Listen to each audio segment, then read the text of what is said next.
Boa noite, queridos. Paz do Senhor Jesus. Eu também estava com saudade. Deixa eu abrir aqui minhas colinhas. Querido, pode abrir a sua Bíblia no livro de Gênesis, capítulo de número 1.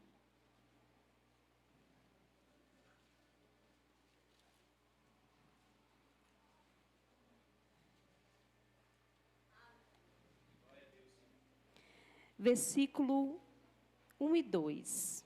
Gênesis capítulo 1, versículo 1 e 2. No princípio, criou Deus os céus e a terra. Deus pairava por sobre as águas. Agora você vai abrir lá em Apocalipse, capítulo 22.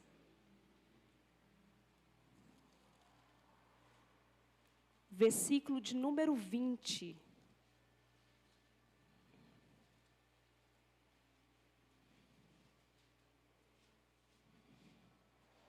Apocalipse, capítulo 22, versículo 20.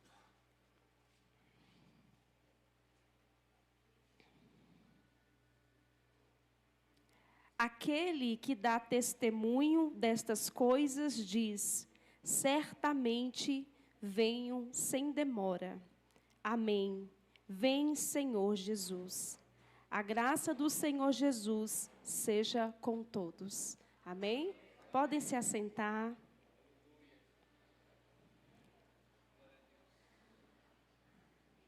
Hoje nós vamos trazer uma reflexão bem breve. Nós lemos o primeiro texto, o primeiro livro da Bíblia, né? O livro de Gênesis. E esse livro, ele fala do início, né? Do início da criação, de uma terra que era sem forma, que era vazia, e que Deus, através da sua palavra falada, haja, ele foi colocando em ordem tudo que estava em desordem. E a Bíblia vai dizer que quando a terra era sem forma e era vazia, a presença do Espírito Santo, ela pairava por sobre as águas. E conforme Deus dava a sua palavra, a sua ordem de haja, tudo foi tomando o seu devido lugar. O segundo texto que nós lemos já está registrado em Apocalipse. Apocalipse, ele não é um livro bíblico que fala do início, ele já fala do fim. Ele é o fim das coisas, né? E aqui nós lemos que, e sabemos também que o próprio Cristo se manifestou a João na ilha de Patmos, já glorificado, né? E no último versículo que lemos, aqui o próprio Cristo diz que ele vem sem demora. Então aqui nós falamos de um início no livro de Gênesis e falamos de um fim no livro de Apocalipse.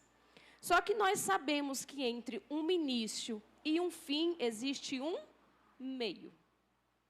E nós vamos falar desse meio hoje, desse percurso, porque tanto eu quanto você já tivemos um início com Deus.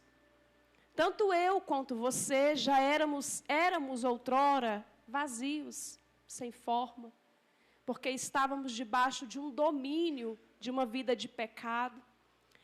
E aí, de repente, nós aceitamos a Jesus, fomos convencidos pelo Espírito Santo. E através de uma pregação, eu não sei como foi a sua conversão, mas eu acredito que você ouviu sobre o plano da salvação, sobre a obra de Cristo, sobre a redenção. E o Espírito Santo, ele convenceu a mim e a você. E nós aceitamos a Jesus, levantamos a nossa mão, nós estamos caminhando para o fim. Nós estamos no meio, mas nós temos um objetivo. Nós temos um alvo. E esse alvo não tem nada a ver com o que está na terra, né? É algo eterno. Mas eu quero falar desse meio hoje. Desse processo do meio antes de chegar ao fim. Antes de nós chegarmos no final da nossa vida com Deus. E aí nós vamos entender que dentro desse meio vai existir muitos contextos que nós precisamos nos autoavaliar. Entre Gênesis e Apocalipse, existem todas as histórias bíblicas no Antigo Testamento a respeito do povo de Israel. Nós vemos o livro de Êxodo, Levítico, Deuteronômio, Números, né, Juízes, 1 Reis, 2 Reis. Cada livro da Bíblia, ela vai relatar a história do povo de Israel, sobre Deus, sobre a trajetória desse povo, né, que nós bem conhecemos.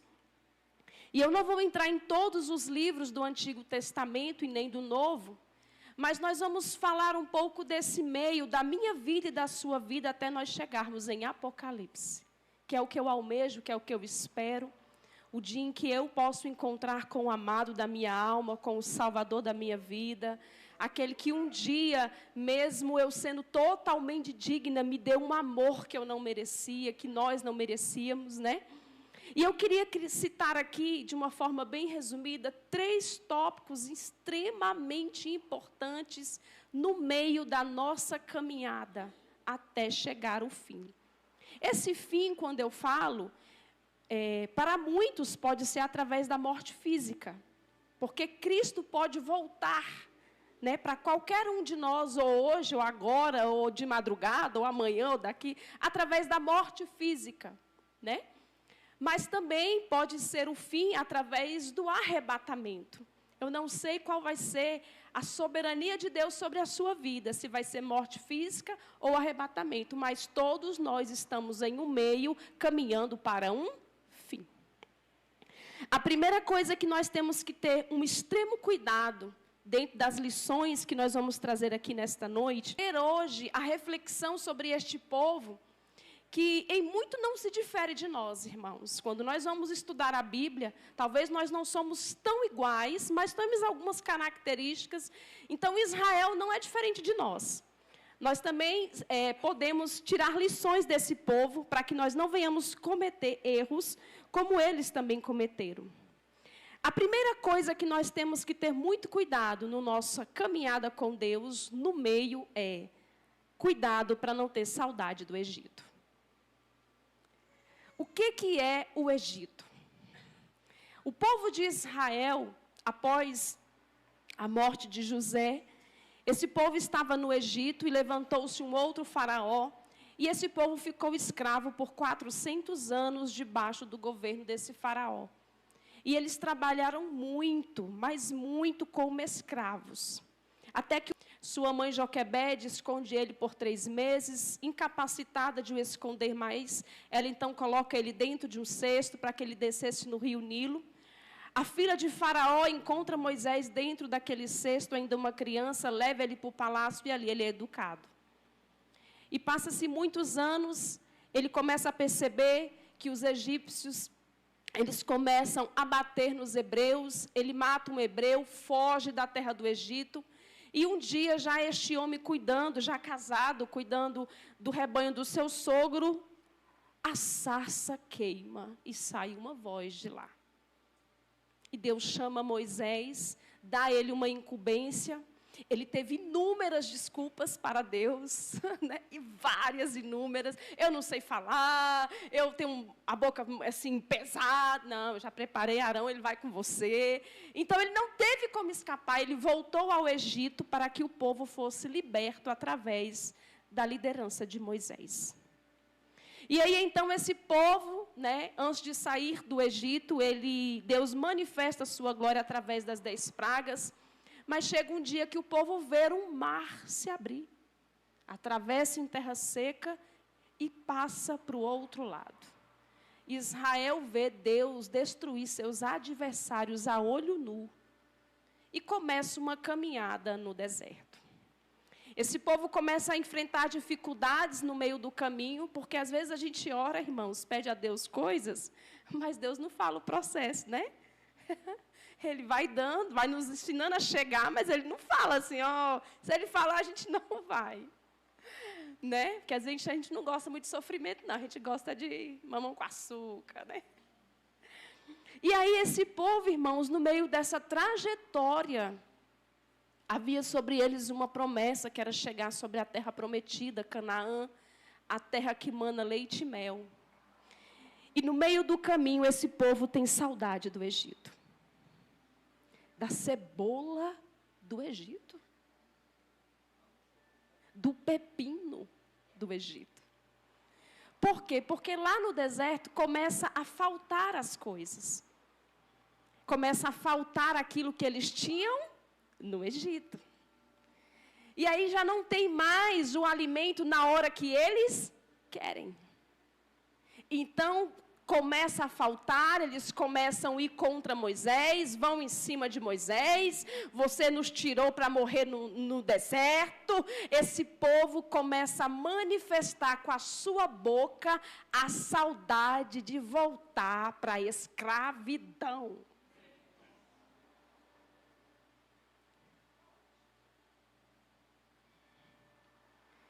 Irmãos, nós temos que ter cuidado. Porque a saudade do Egito não começa do dia para a noite. O bispo da lei sempre nos ensinou, ninguém cai do dia para a noite. Né? Vai vindo uma coisinha aqui, uma coisinha ali, a gente vai alimentando, a gente vai ali deixando aquilo entrar, e vai começando, né? O adversário vai lançando na nossa mente que várias coisas sobre Deus, distorcendo sobre Deus, e aí, consequentemente, ele já começa a mostrar, a igreja já, não dá não, ninguém me abraça, e o inimigo vai lançando tanta coisa, e aí, de repente, um amigo do mundo te liga. Oi, como é que tu tá? Tu tá sumida, o que está acontecendo? Não, mulher, estou indo na igreja. Mulher, nossa, tu vai deixar de viver. Nossa, quem é crente não vive. E aí, irmãos, eu estou falando isso porque nós temos que ter cuidado, porque independente do tempo que temos com Deus, o adversário está aí, rugindo como um leão, buscando a quem possa tragar. Então, nesse meio termo, nós temos que ter extremamente cuidado, porque sentir saudade do Egito e voltar para lá tem consequência. Sentir saudade do Egito e voltar para lá é apostatar da fé, é abandonar a fé cristã. E a Bíblia, ela nos traz sérias adversidades. Eu falei, Senhor, fala comigo na tua palavra. Jesus cuida de eu. Dito inúmeras pessoas e só entrou 2 em Canaã.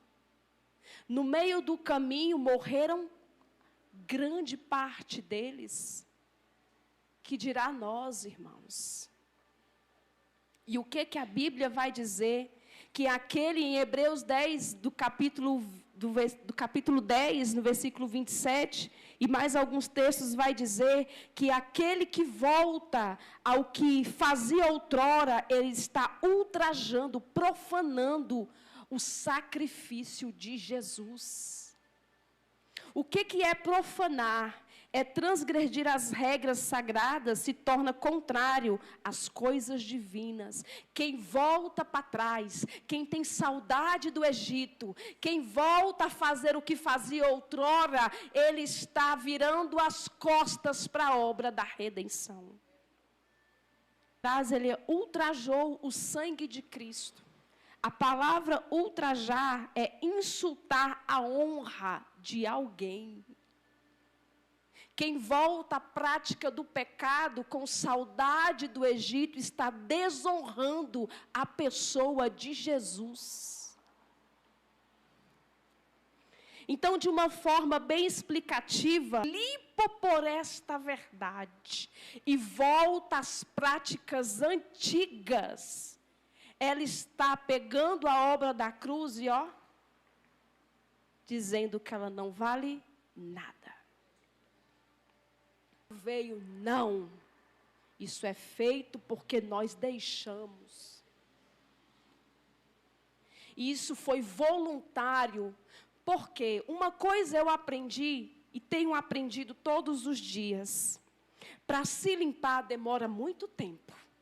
Mas para se sujar é muito rápido. Quando eu percebo qualquer indício de sujeira, eu já fico, misericórdia, a luta que foi para ser limpa. O moi que foi o moi. Não vou agora, não quero nem saber das... O Espírito já vai despertando em nós, ó. Então, isso é algo que nós somos responsáveis pela nossa caminhada. A nossa caminhada é responsabilidade nossa. Inteiramente nossa. Eu tive uma experiência com o falecimento da minha mãe, minha avó que me criou e a minha mãe. Que ela aceitou Jesus, ela tinha 40 anos, servindo a Cristo, debaixo de muita dificuldade. Porque o povo nordestino, meu avô era bem difícil. E até o último sussurro da vida dela, né, era rádio, era Jesus, era o tempo inteiro. E eu aprendi o seu altar. A Bíblia diz que é melhor estar no velório. Então, a primeira coisa que nós temos que ter muito cuidado com a nossa caminhada, com o nosso meio, é a saudade do Egito. As coisas do mundo, voltar para trás. A segunda coisa que nós temos que ter muito cuidado, eu convido a igreja a abrir a sua Bíblia, lá em Jeremias capítulo 2.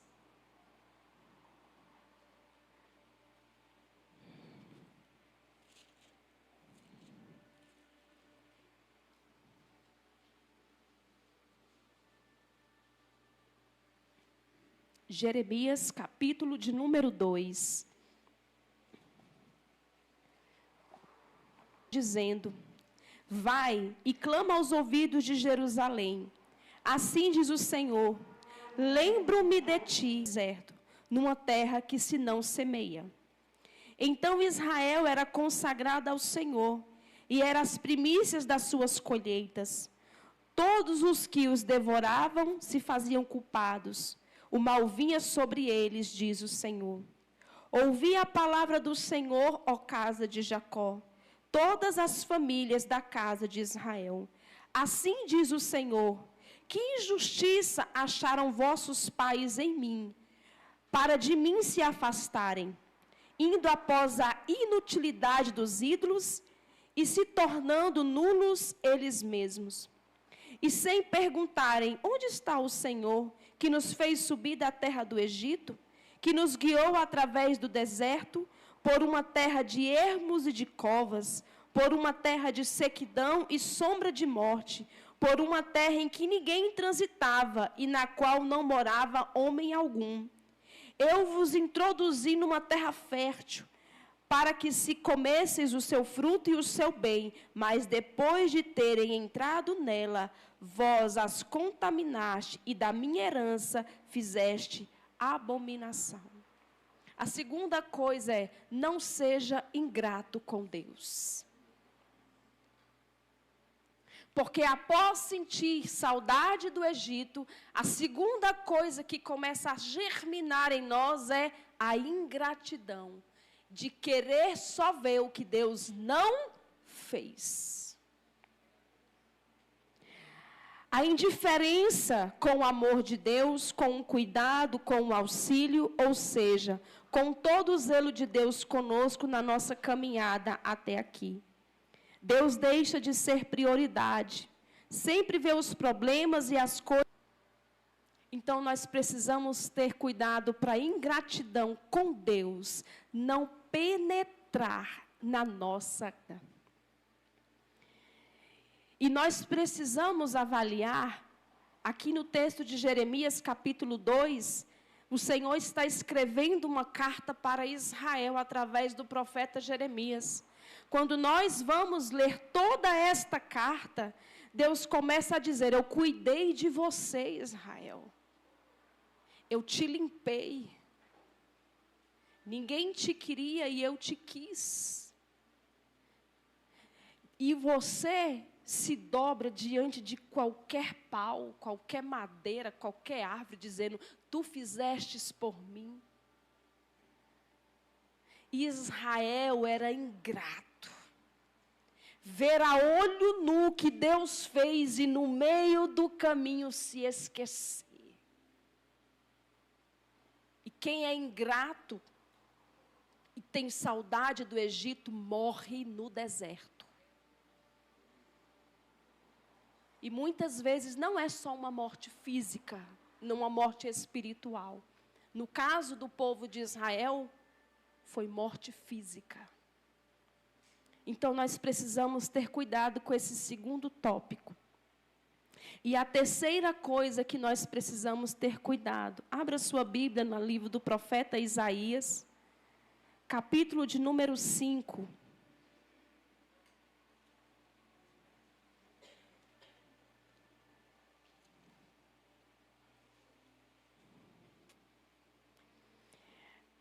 Isaías, capítulo 5, versículo 1 ao 7.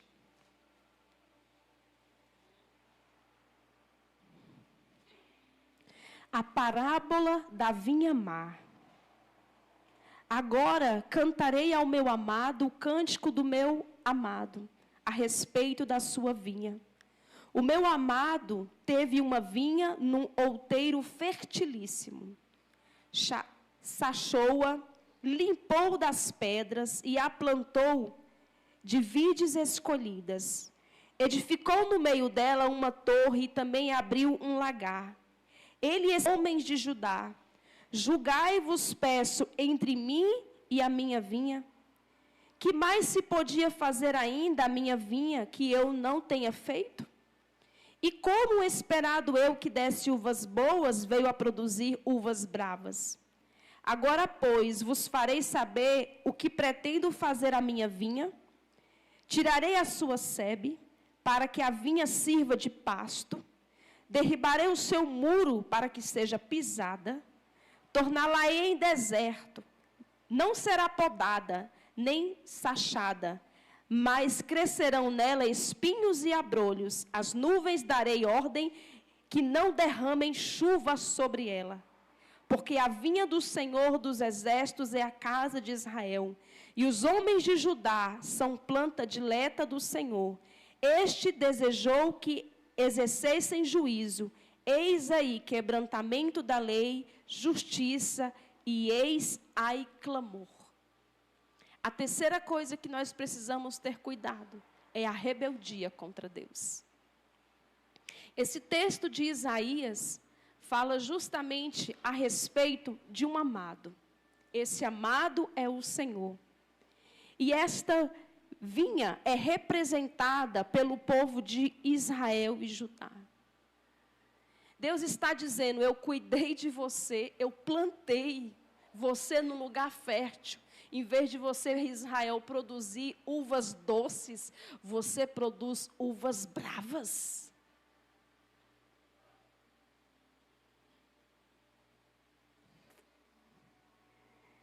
E o Senhor vai falando mais. Agora eu vou dizer o que vai acontecer com você, Israel. Com essa vinha que você se tornou rebelde contra mim. Eu vou derrubar os teus muros e tu vai ser pisada. Você não vai ser mais vinha, você vai ser pasto. Para ser pisada. Vou te torná-la em um deserto. Você não mais vai ser achachada, mas no meio do seu crescimento, vai vir espinheiros e abrolhos. E eu vou ordenar a chuva, que não derrame água sobre você. Nós temos hoje que ter cuidado com o nosso meio. Saudade do Egito, ingratidão e rebelião contra Deus. Só o Espírito Santo é capaz de sondar o meio. Porque a nossa ótica, a nossa forma de enxergar, ela é muito justificativa com os nossos erros. Nós gostamos muitas vezes de justificar os nossos atos. E o que eu mais acho interessante, quando o profeta Natã, ele vai até Davi para falar com ele a respeito de uma repreensão por causa do seu pecado com Betseba e por ele ter planejado a morte do seu esposo. Quando ele é confrontado, o Salmo 51 diz que Davi não se justificou. Falou, mas eu pequei porque as minhas mulheres não me assistiam. Não, ele diz, eu pequei contra ti. Então, nós precisamos, irmãos, não ter justificativas, mas ter confissão. E hoje, nós estamos em um culto de Santa Ceia. E isso é para mim, é para nós. Hoje, quando eu estava orando e eu falei, Senhor, eu quero fechar com esse texto, essa palavra. Vamos abrir lá em Hebreus 10, 27, só para a gente finalizar.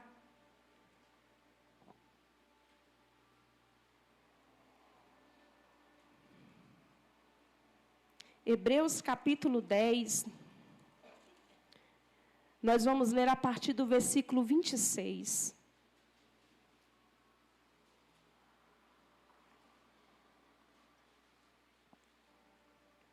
Hebreus 10, 26.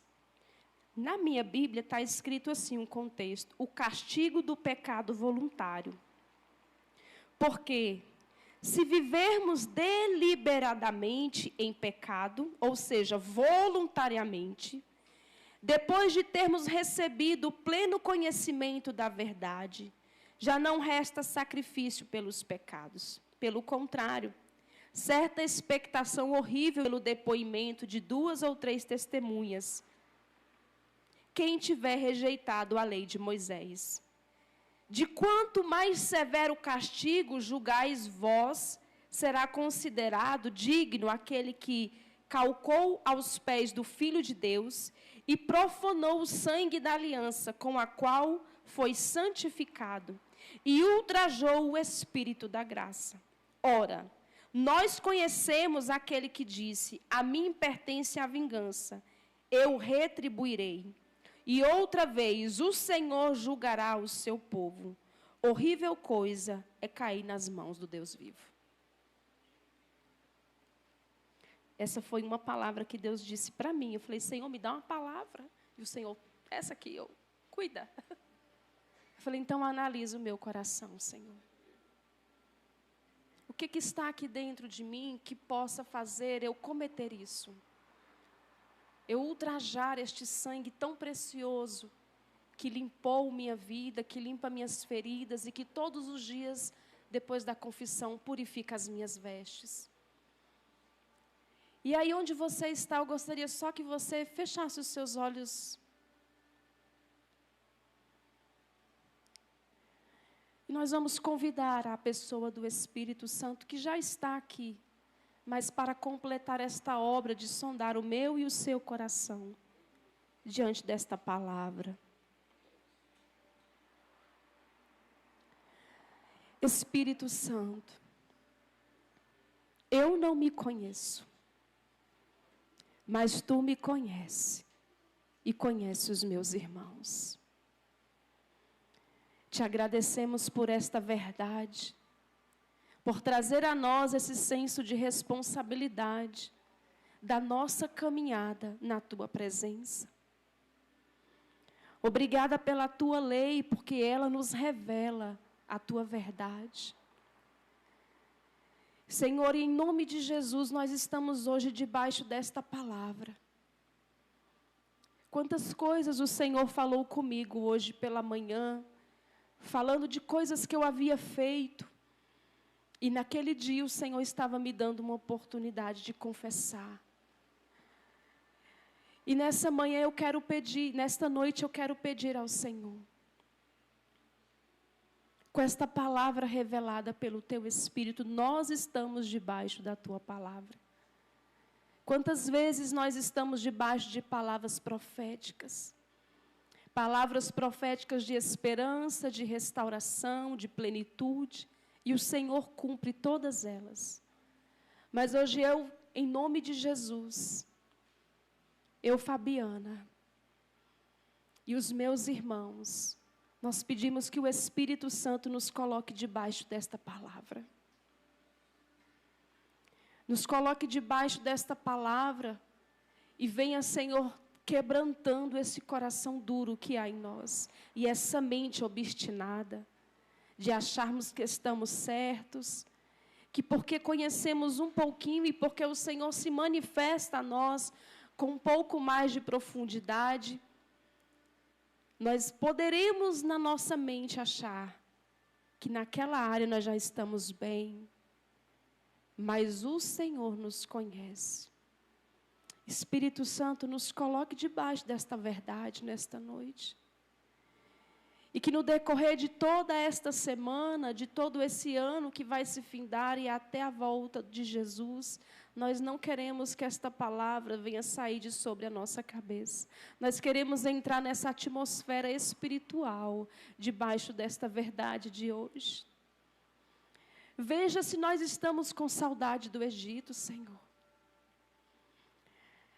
Sonda o nosso coração e vê se nós estamos sendo ingratos, por menor que seja, com qualquer coisa, e que possa nos levar a uma rebeldia contra o Senhor. Nós não queremos morrer no meio do caminho, como muitos morreram no deserto, e não usufruíram da terra prometida. E em nome de Jesus, eu louvo o teu nome por esta palavra. Obrigada por nos despertar. E que o teu Espírito nos ajude a ficar introspectivo com a verdade de Deus e não com aquelas que nós criamos para justificar o que está escondido dentro de nós. E que nós possamos ser convencidos inteiramente pelo Espírito Santo, porque nós não queremos voltar para o Egito, não queremos ser ingratos e nem rebeldes contra o anticristo. Temos que nos assustar, mas nós queremos cuidar da obra da salvação. Nós queremos te pedir nesta noite, desta obra da redenção na nossa alma caída, em nome de Jesus.